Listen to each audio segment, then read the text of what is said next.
Pemirsa, polisi mengamankan seorang pria yang diduga menjadi pemeran dalam video asusila yang melibatkan putri mantan vokalis grup band Naif. Pria tersebut ditangkap di rumahnya di kawasan Cilangkap, Jakarta Timur serta menyita sejumlah barang bukti terkait video asusila.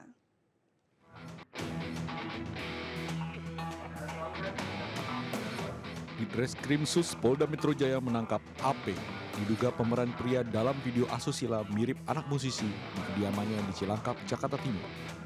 Di hadapan penyidik, pria 27 tahun ini tidak mengakui perbuatannya dan mengelak turut menyebarkan video asusila. Namun AP tidak berkutik setelah polisi menggeledah kamarnya dan menemukan sejumlah barang bukti. Di antaranya 2 buah telepon seluler, laptop, dan akun email serta flash disk berisi video asusila. Bersama barang bukti, diduga pemeran pria dalam video syur bersama ade ini kemudian digelandang ke Mapolda Metro Jaya. Sebelumnya, polisi menangkap MRS dan JE, 2 pelaku penyebaran video asusila mirip anak musisi. MRS berperan memasarkan video melalui media sosial, sedangkan JE sebagai pengunggah konten pornografi. Dari Jakarta, Helmi Sanjangwati, iNews melaporkan. Pemirsa, kericuhan dalam pertandingan sepak bola kembali terjadi. Kali ini laga sepak bola antar kampung menyambut HUT ke-79 RI di Kabupaten Tangerang, Banten diwarnai keributan akibat ulah oknum supporter yang memprotes keputusan wasit.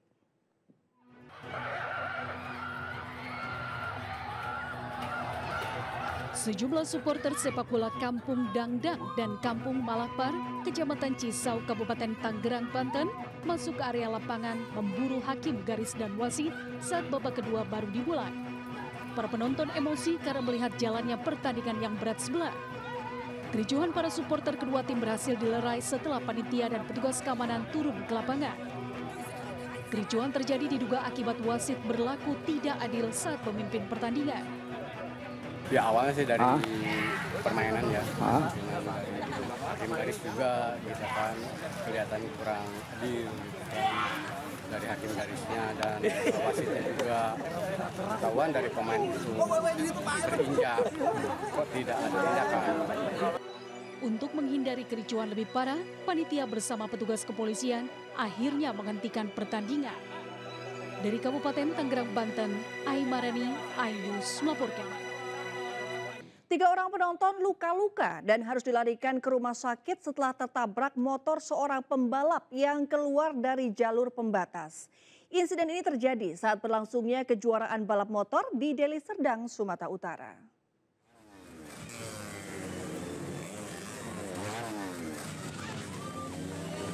Video amatir merekam detik-detik salah satu pembalap motor hilang kendali menabrak pembatas atau barikade arena sirkuit hingga terpental dan menimpa penonton.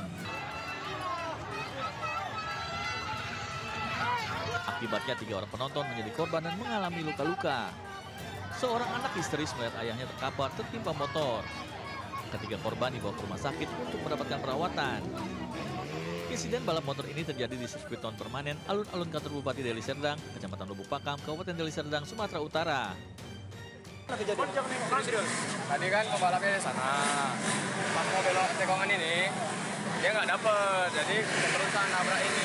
Jadi ada pula pas pula ada orang sini, jadi ketabrak, orangnya jatuh. Setelah kecelakaan terjadi, event wadah bagi para penggemar otomotif ini kembali dilanjutkan.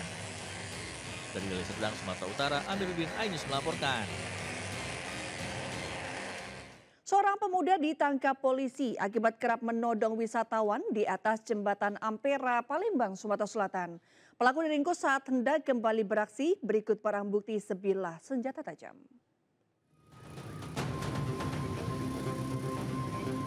Unit Jatlantas Polda Sumsel berhasil meringkus pelaku penodongan bernama Mardi di atas jembatan Ampera saat hendak melakukan aksinya kembali.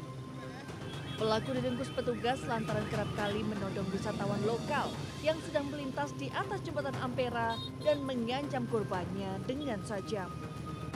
Dari tangan pelaku, petugas berhasil mengamankan sebilah senjata tajam jenis pisau yang seringkali digunakan pelaku untuk melancarkan aksinya. Ini penodongan ini terjadi terhadap wisatawan lokal kita yang sedang berekreasi di ikonnya Kota Palembang. dengan modus dia berpura-pura mendekati wisatawan lokal kita, ajak ngobrol dan sebagainya, kemudian menodongkan senjatanya. Untuk mempertanggungjawabkan perbuatannya, pelaku dijerat pasal pencurian dengan kekerasan dengan ancaman 10 tahun penjara. Dari Palembang, Muhammad David, iNews melaporkan. Ya, diduga akibat cekcok dengan sang istri, seorang suami tega membakar rumahnya sendiri di kawasan Cilincing, Jakarta Utara. Beruntung istri dan seorang anaknya berhasil menyelamatkan diri dari kobaran api, sementara pelaku justru melarikan diri.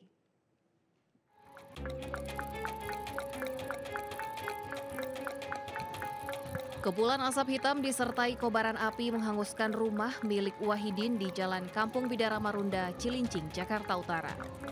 Kencangnya angin dan banyaknya material mudah terbakar, membuat api cepat membesar dan meludeskan rumah.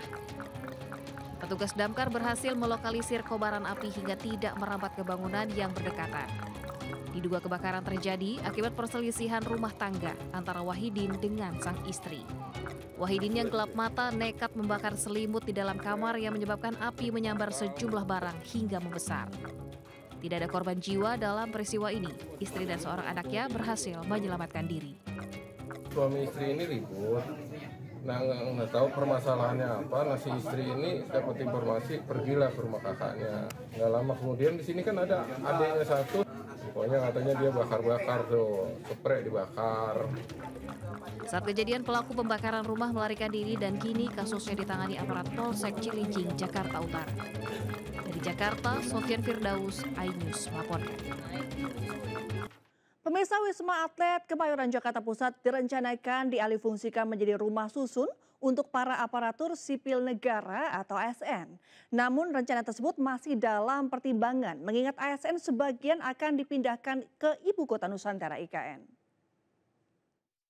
Ya, pemirsa, dapat kami informasikan saat ini saya sedang berada di Gedung Wisma Atlet Kemayoran Jakarta Pusat, yang mana lokasi ini tadinya diperuntukkan untuk pendukung kemeriahan atau para atlet dalam pagelaran Asian Games 2018. Dan selain itu juga tempat Wisma Atlet ini juga sempat dialihfungsikan menjadi rumah sakit darurat serta isolasi saat merebahnya virus COVID-19. Dan menariknya lagi, pemerintah mengabarkan akan mengalihfungsikan gedung Wisma Atlet ini menjadi rusun bagi para ASN. Hal tersebut juga sudah dibenarkan oleh Menteri Basuki Hadi Mulyono dan juga sudah dalam tahap pengkajian oleh Menteri Keuangan Sri Mulyani terkait pengalihfungsian gedung Wisma Atlet Jakarta Pusat. Namun rencana tersebut masih dalam pengkajian pihak-pihak terkait, yang mana mengingat pemerintah akan memindahkan sebagian ASN menuju Ibu Kota Nusantara di Kalimantan Timur. Tidak hanya dijadikan rusun saja, nantinya di Wisma Atlet ini juga dijadikan tempat komersil dan disewakan untuk event-event nasional, begitu. Dan pastinya sebelum dipergunakan maupun juga peralihan pemanfaatan, pemerintah khususnya akan melakukan renovasi untuk mengembalikan gedung Wisma Atlet ini seperti semula. Dari Jakarta, Indah Setiabudi, Dede Rudi, iNews melaporkan. Pemirsa, seluruh Menteri Kabinet Indonesia Maju berkumpul di Ibu Kota Nusantara mengikuti sidang Kabinet Paripurna.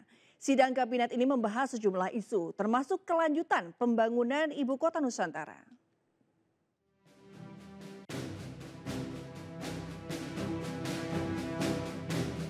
Presiden Jokowi membuka sidang Kabinet Paripurna di Istana Garuda, Ibu Kota Nusantara, yang diikuti seluruh jajaran Menteri Kabinet Indonesia Maju.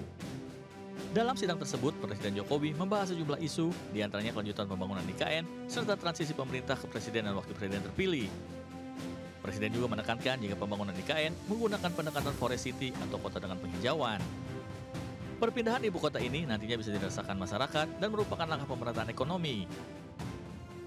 Nanti kita lihat. Karena itu menyangkut bukan administrasi saja, bukan masalah kepresnya atau perpresnya, tetapi proses di lapangan juga harus kita lihat. Kesiapan di lapangan harus siap. Kesiapan perpindahan ini, pindah rumah aja kan kita itu, waduh ribetnya. Ini pindah ibu kota gitu, jangan menggampangkan. Sementara Presiden terpilih Prabowo Subianto berkomitmen akan melanjutkan pembangunan IKN di masa pemerintahannya nanti. Bahkan Prabowo mengaku siap berkantor di IKN setelah dirinya dilantik. Saya kira sudah berkali-kali ya saya sampaikan bahwa saya bertekad untuk melanjutkan kalau bisa menyelesaikan. Pak Jokowi saya kira sudah mengambil peran sejarah, beliau yang inisiasi. Saya minimal saya lanjutkan, kalau bisa saya ikut yang menyelesaikan. Pembangunan IKN terus dikebut jelang pelaksanaan upacara kemerdekaan pada 17 Agustus mendatang. Dari Ibu Kota Nusantara, Kalimantan Timur, Muhammad Julhilmi, Al-News melaporkan. Ya, Presiden Joko Widodo menyebut terdapat 472 investor yang tertarik untuk berinvestasi di Ibu Kota Nusantara. Bahkan otorita IKN kini sedang menyeleksi 220 investor dengan memprioritaskan investor dalam negeri.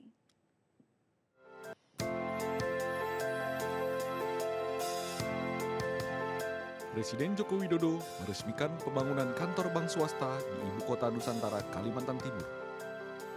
Dalam sambutannya, Presiden Jokowi meyakinkan para investor untuk berinvestasi di IKN.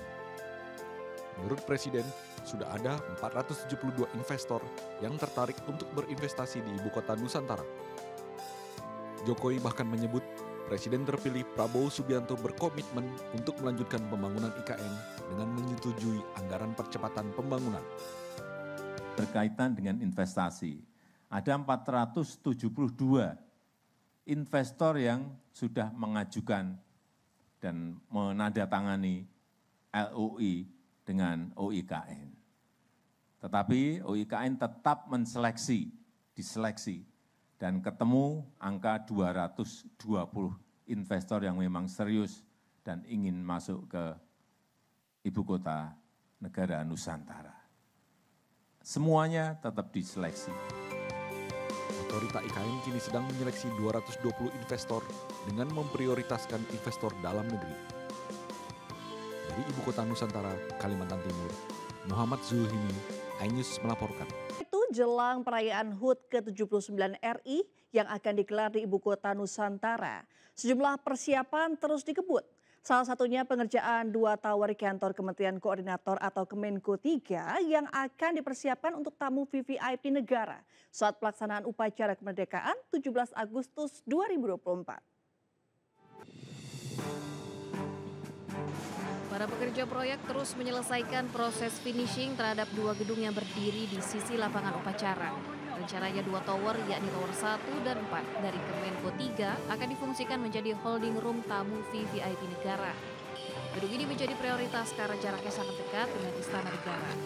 Menurut pelaksana tugas Wakil Kepala Otorita Ibu Kota Nusantara Raja Juli Antoni, persiapan untuk upacara kemerdekaan pada 17 Agustus 2024 sudah hampir rampung. Saya terus terang tidak punya data yang memberikan data pasti berapa persentase. Tapi kalau ditanyakan tentang bagaimana progres IKN terutama menyambut peringatan 17 Agustus, maka saya ingin mengatakan IKN, PUPR dan seluruh pemerintah siap menjalankan peringatan upacara Agustus dengan penuh ceria, hikmat, ya, dan tentu dengan riang. Seperti diketahui, jelang upacara HUT ke-79 Republik Indonesia di Ibu Kota Nusantara, sejumlah persiapan telah dilakukan. Bahkan pihak otorita IKN telah menyiapkan alat transportasi canggih, yakni Autonomous Rail Rapid Transit atau ERT, untuk membantu para peserta upacara. Moda transportasi kereta tanpa rel ini akan beroperasi di Jalan Sumbu Kebangsaan Barat dan Jalan Sumbu Kebangsaan Timur IKN. Dari Penajam Pasar Utara, Kalimantan Timur, Mukmin Aziz, Al-News melaporkan. Ya, bendera merah putih berukuran raksasa sepanjang 79 meter dibentangkan ratusan orang dari sejumlah elemen masyarakat di Kabupaten Asahan, Sumatera Utara. Aksi ini sebagai bagian dari kegiatan menyambut Hari Kemerdekaan Republik Indonesia ke-79 yang digelar di kawasan wisata air terjun Ponok.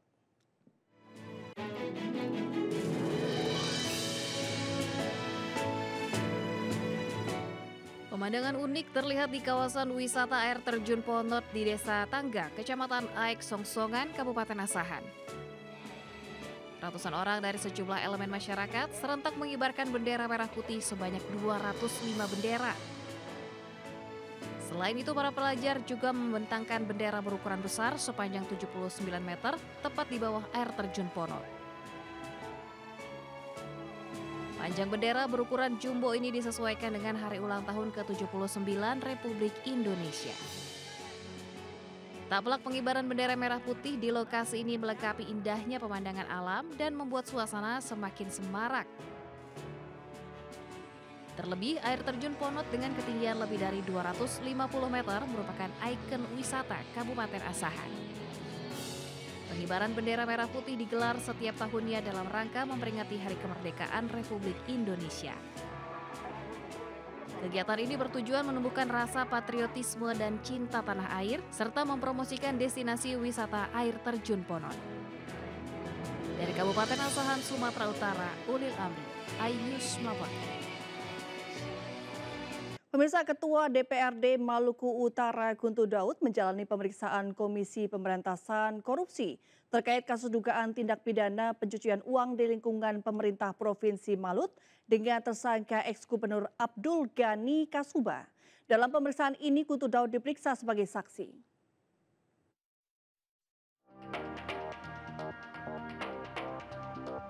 Ketua DPRD Maluku Utara, Guntur Daud, memenuhi pemeriksaan Komisi Pemberantasan Korupsi sebagai saksi Senin siang. Pemeriksaan Guntur Daud terkait kasus dugaan tindak pidana pencucian uang di lingkungan pemerintahan Provinsi Maluku Utara dengan tersangka ex-gubernur Abdul Ghani Kasuba. Pasca diperiksa, Guntur mengaku diperiksa dengan pertanyaan terkait pembangunan kantor DPD PDIP Sofifi, Halmahera, Maluku Utara. Dirinya juga mengaku tak tahu aliran dana dari Abdul Ghani untuk pembangunan kantor tersebut. Terkait dengan Pak Gubernur pembangunan kantor. Kantor? Ya. Nggak ada soal izin tambah. Kantornya kantor apa itu Pak? Kantor PDIP. Oh, kantor PDIP. Ada aliran dana ke kantor PDIP? Enggak. Nah, itu lebih tepatnya kantornya di mananya Pak? Di Sofifi. Di Sofifi? Iya. Yang dikonfirmasi penyidik itu dari pembangunan itu apa? Apakah ada pembangunan itu? Iya, dikira uangin, tapi saya nggak tahu pembangunannya. Saya cuma tahu udah jadi baru saya tahu. Nah. Apa itu ada kaitannya sama Pak Bobi Nasution yang juga minta pejabat? Itu enggak ada. Saya cuma satu pertanyaan doang.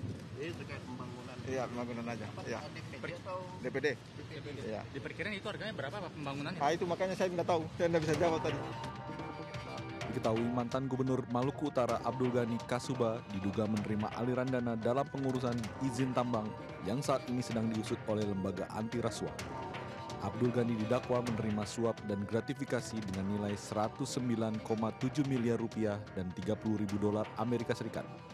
KPK menduga sekitar 37 perusahaan menyuap ex-gubernur Maluku Utara terkait pengurusan penetapan wilayah izin usaha pertambangan ke Kementerian ISDM. Dari Jakarta, Rian Rahman, Seto Pratomo, iNews melaporkan. Ya pemirsa, Pertamina kembali melakukan penyesuaian harga bahan bakar minyak BBM non-subsidi jenis Pertamax yang berlaku efektif mulai 10 Agustus 2024.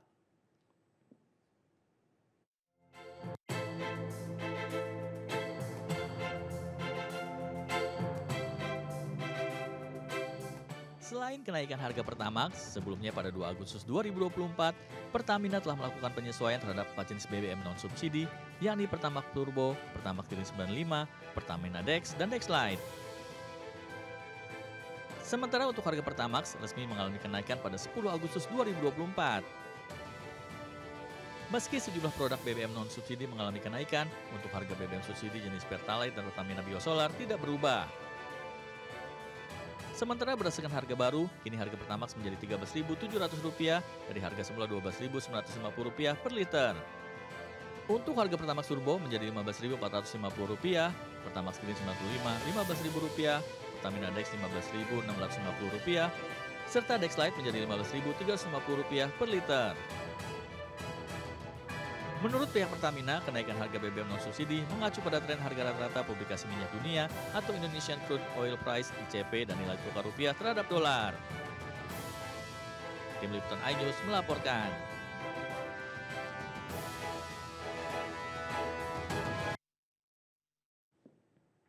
Pemirsa, pengusaha Yusuf Hamka secara mengejutkan mengumumkan pengunduran dirinya dari Partai Golkar. Langkah pengunduran diri Yusuf Hamka tidak berselang lama setelah Erlangga Hartarto mengumumkan pengunduran dirinya dari kursi Ketua Umum Partai berlambang beringin tersebut.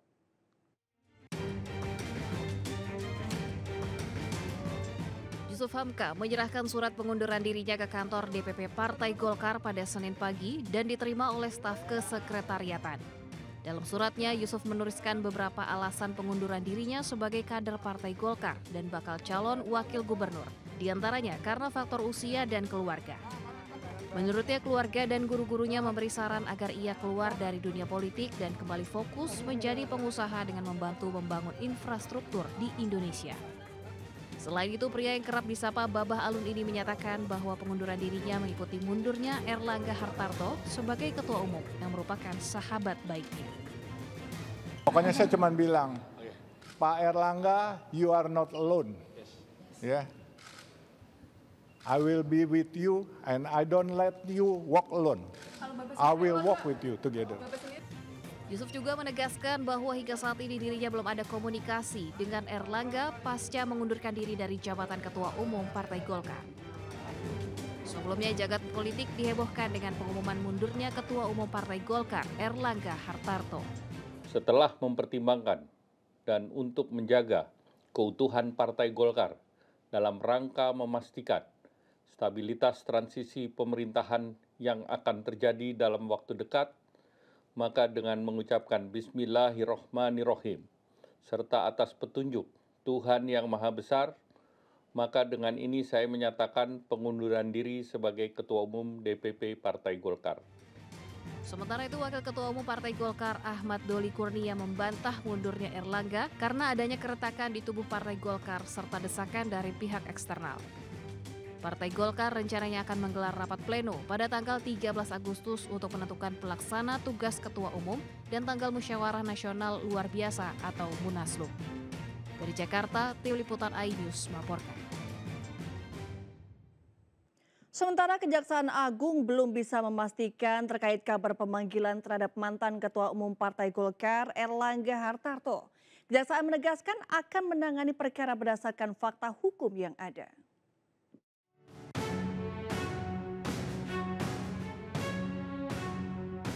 Kepala Pusat Penerangan Hukum Kejagung Harley Siregar membantah adanya pemanggilan kembali kepada Menko Perekonomian Erlangga Hartarto untuk menjalani pemeriksaan terkait kasus korupsi pemberian fasilitas ekspor minyak sawit mentah.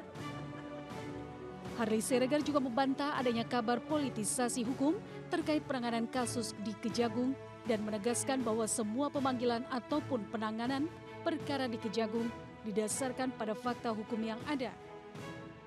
Hingga kini kami belum mendapatkan informasi soal itu. Ya. Apakah akan dilakukan pemanggilan, kapan, seperti pertanyaan-pertanyaan teman-teman media, kapan dilakukan, di mana dilakukan, tentang apa. Ya. Tetapi kami berjanji bahwa kalau memang ada perkembangan, kami akan segera melakukan update. Sebelumnya, Erlangga Hartarto pernah menjalani pemeriksaan di Kejaksaan Agung terkait kasus korupsi pemberian fasilitas ekspor minyak sawit mentah yang dilakukan pada 24 Juli lalu. Dari Jakarta, Amrina Rida Sadusanto, iNews melaporkan. Mantan Gubernur Jawa Barat Ridwan Kamil menyebut pengunduran diri Erlangga Hartarto dari kursi Ketua Umum Partai Golkar merupakan hal yang lazim. Ini merupakan dinamika politik biasa dan tidak ada hubungannya dengan Pilkada DKI Jakarta. Kang Emil. Ditemui usai mendampingi Presiden Joko Widodo di Ibu Kota Nusantara pada Senin siang. RK mengaku pencalonannya dalam Pilgub Jakarta tidak berpengaruh dengan mundurnya Erlangga. RK yakin gejolak di Partai Golkar tidak ada hubungannya dengan Pilkada Jakarta. Sebelumnya, Partai Golkar secara resmi mengusung Ridwan Kamil dalam pemilihan Gubernur Jakarta pada November mendatang. Bahkan Erlangga membocorkan calon wakil gubernur yang akan mendampingi RK berinisial S. Kang, sedikit Kang, soal mungkin Kang Emil tahu soal mundurnya Pak Erlangga itu disebabkan kenapa sih? Ada desakan nggak dari luar? Nggak ada. Saya juga menyimak seperti yang media simak. Jadi seperti yang disampaikan Pak Erlangga aja. Dan itu kan dalam dinamika kepartean hal yang lazim dan rutin. Tapi ini mengganggu pencalonan Kang Emil nggak sih? Karena Pak Yusuf Hamka kan mundur dari Golkar. Itu kan mundur pribadi. Kan ada ratusan yang sudah diputuskan secara organisasi. Dan kita kan partai besar, tidak tergantung oleh 1-2 individu. Ada hubungannya juga nggak soal Pilkada Jakarta mundurnya Pak Erlangga? Tidak ada hubungannya. Menurut RK, mundurnya Erlangga dari pucuk pimpinan Partai Golkar merupakan dinamika politik biasa. Dari Ibu Kota Nusantara, Kalimantan Timur, Muhammad Zulhilmi, iNews melaporkan. Kemenparekraf terus menggenjot peningkatan investasi di sektor parekraf, khususnya di destinasi pariwisata super prioritas Labuan Bajo. Investasi ini dapat berdampak positif bagi peningkatan ekonomi masyarakat. Menparekraf Sandiaga Uno menggelar pertemuan dengan 20 investor tanah air terkait rencana pengembangan pariwisata berbasis green tourism atau pariwisata berkelanjutan di Labuan Bajo. Realisasi investasi asing di Labuan Bajo pada tahun 2023 mencapai 20,27 juta dolar dan investasi dalam negeri mencapai 14,48 juta dolar AS. Sementara pada kuartal pertama tahun 2024, nilai investasi di Labuan Bajo sudah mencapai 570 miliar rupiah. Realisasi investasi juga dibuktikan dengan diresmikannya pembangunan Iger Hill, flagship store Parapuar, dan Iger Coffee di kawasan wisata Parapuar, Labuan Bajo. Ini komitmen yang kami sangat hargai. Terima kasih Iger. Dan akhirnya hari ini setelah melalui beberapa tahapan, mudah-mudahan ke depan Iger akan memberikan kebermanfaatan dengan konsep keberlanjutan. Saya titip kepada Iger terus melibatkan masyarakat Labuan Bajo. Kita berharap dengan adanya Iger di sini kita bisa memberikan sebuah transfer of knowledge terhadap masyarakat di sekitar kita. Di mana pastinya kita akan menghadirkan tim-tim inti dulu, ya kan? Mungkin sementara mungkin 50% lagi kita rekrut di lokal dan secara bertahap kita akan kembangkan. Di Labuan Bajo, Sandiaga juga melihat langsung beragam produk ekraf dalam pameran apresiasi kreasi Indonesia Labuan Bajo 2024 yang digelar di Plaza Marina. Pameran yang diikuti 30 UMKM terpilih ini aki menjadi upaya Kemenparekraf mewujudkan pencapaian nilai produk ekspor ekonomi kreatif tahun 2024 yang ditargetkan mencapai 28 miliar dolar AS. Dari Kabupaten Manggarai Barat NTT, Yosep Mario Antognoni, iNews melaporkan. Pemirsa, MNC Sekuritas meraih 3 penghargaan pada ajang ESG Initiative Awards 2024 sebagai wujud atas penerapan Environmental, Social, and Governance atau ESG. Penghargaan ini semakin menjadikan MNC Sekuritas sebagai perusahaan sekuritas yang disegani.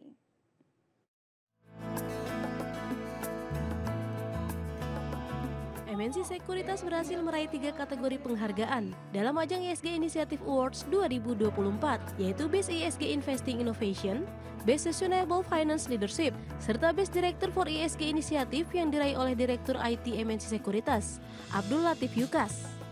Penghargaan diberikan atas peran MNC Sekuritas dalam penerapan Environmental, Social, and Governance atau ESG. Kita di MNC Sekuritas itu sudah menerapkan end-to-end untuk ESG ini, dan juga kita senantiasa menerapkan kesetaraan gender, memperhatikan hal-hal yang terkait dengan lingkungan, dan itu semua kita berharap akan menjadi nilai tambah baik bagi kita di masyarakat di MNC Sekuritas maupun bagi lingkungan dan masyarakat. Jadi semakin menggunakan ESG dan ESG-nya tinggi, maka nilai perusahaannya naik, banyak diminati oleh investor, banyak cuannya, ya, banyak pembeli yang berminat, maka juga banyak cuannya.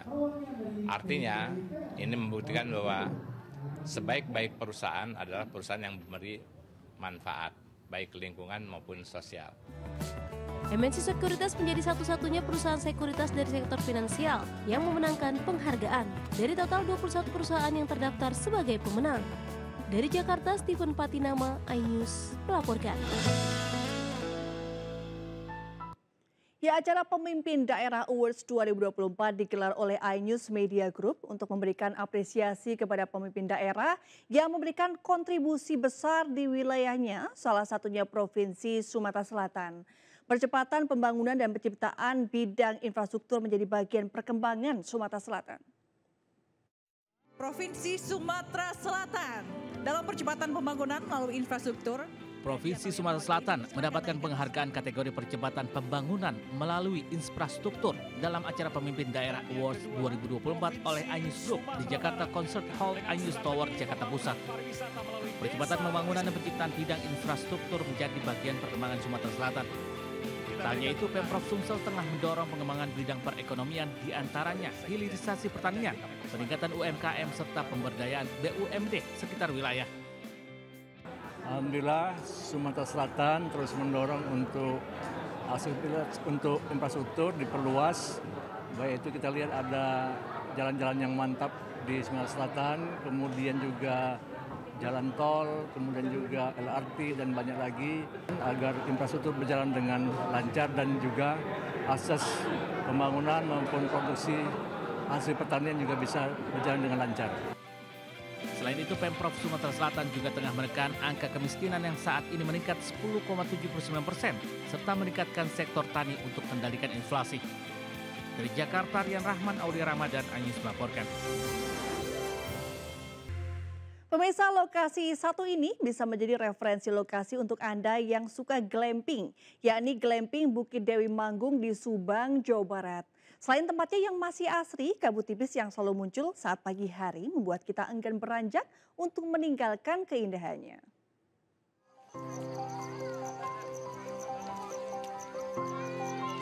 Terletak di Desa Ranca Manggung, Kecamatan Tanjung Siang, Subang, Jawa Barat, Bukit Dewi Manggung kerap menjadi serbuan pengunjung yang ingin menghabiskan waktu untuk berkemping bersama teman atau keluarga. Ini karena lokasinya yang masih asri dengan udara yang sejuk dan latar barisan bukit yang menghijau. Untuk menuju ke lokasi, pengunjung juga tidak perlu capek berjalan kaki karena bisa ditempuh dengan kendaraan roda 4. Selain camping ground, di lokasi ini juga terdapat sejumlah wahana permainan untuk anak hingga kolam renang.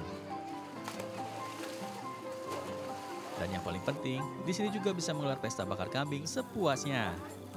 Enak ya, nyaman, ada fasilitasnya juga lengkap. Ada ini juga playground untuk anak-anak, jadi bisa ramah lah untuk anak-anak.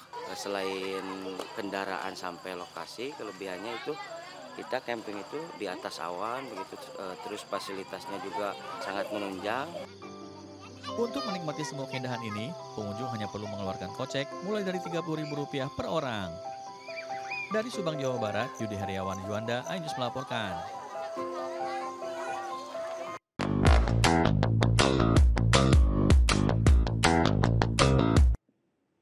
Nah, bagi pemirsa pecinta wisata alam dengan aktivitas yang memacu adrenalin, objek wisata Aik Seleong di kaki Gunung Rinjani 1 ini bisa masuk ke bucket list Anda. Di lokasi ini Anda bisa merasakan sensasi meluncur di atas perosotan alami di antara bebatuan dan air yang mengalir deras.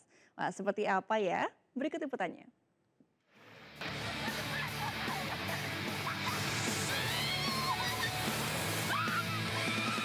Meluncur bebas menuruni bebatuan dengan air yang mengalir deras di kaki Gunung Rinjani begitu menyenangkan.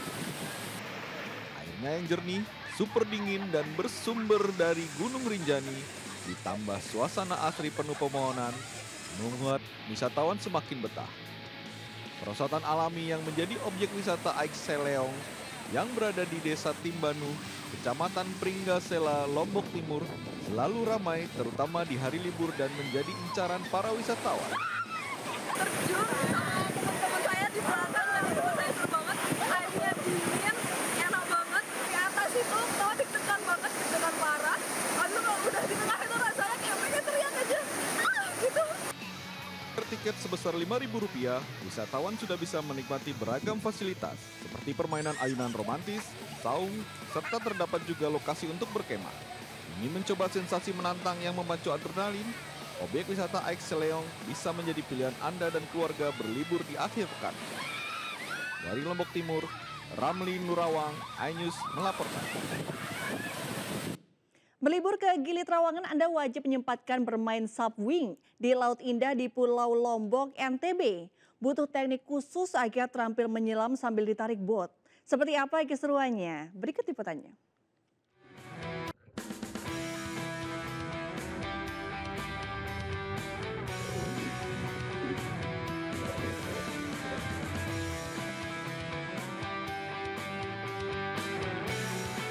Glidikers, Lombok selalu mendapat tempat spesial di hati gua. Nah, banyak cara untuk menikmati keindahan Lombok khusus di 3 gilinya nih, Dek. Lu mau ngajak gua main apaan nih, Bern? Ya, buat gue sih ini menggelitik doang. Pokoknya lo ikutin aja tips dan trik dari guide-nya. Jadi ini papanya kita lihat di sini. Cara pegangnya begini, taruh 2 tangan di sini, di papanya 2 tangannya di sini, terus rentangkan papanya begini. Terus jadikan tangan kita itu fleksibel dengan papanya, jangan terlalu kaku. Oke. Mesin aja shy mesti. Gue udah gak sabar nih, nunjukin aksi-aksi gue dalam air. Ya slow burn, gua kan masih adaptasi. Ready girls, dengan papan sabung ini kita benar-benar memegang kendali atas posisi badan kita. Aman deh. Aman, Bern. Ternyata nggak sesulit yang gue bayangin, Redikers. Nah, lu lihat nih aksi spinning gue. Gue jabanin, Bern. Ha, mantap.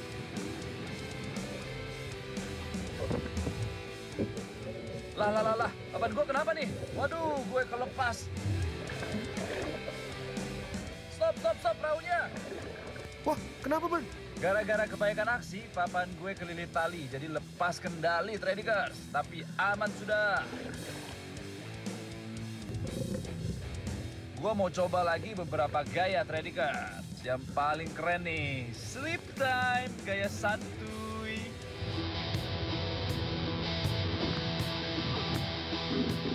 Wih, asik.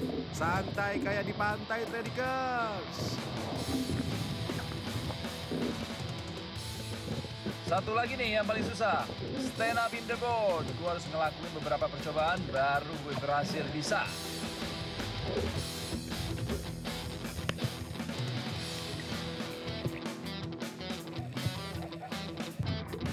Nah, biar tambah seru, gimana kalau kita tandem deh?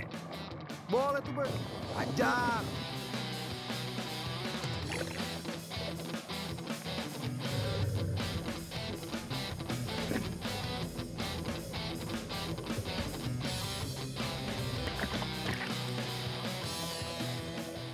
Gaya tandem gini membuat tingkat kesulitan bertambah 2 kali lipat, Redikers. Gue sama Ade harus koordinasi kapan masuk ke air dan kapan harus melakukan gaya di dalam air.